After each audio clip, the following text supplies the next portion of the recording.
Hello everyone, welcome to my new blog. আমি বলেছিলাম আমরা ওইখানে হ্রদ দেখে সাভার পঞ্চবটি আশ্রমে আসবো। এখন আমরা এসে পড়েছি এবং কি আপনারা দেখতেই পাচ্ছেন একটি হ্রদও এসে পড়েছে।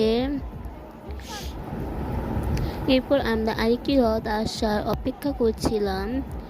ইসকনের লোকেরা নাচ গান করছিল, কিন্তু এত পরিমাণ ভিড় ছিল আশ্রমে যে আমরা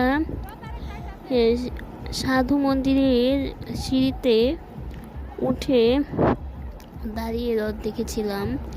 এত পরিমাণ ভিড় আপনারা দেখতেই পাচ্ছেন, আশ্রম পুরা ভরে গেছে। ওই সাইডে মানুষের তো অভাবই নেই, আর ওই সাইডে একটু জায়গা আছে, কিন্তু ওই সাইডে তো হ্রদ নাই, তাই ওই সাইড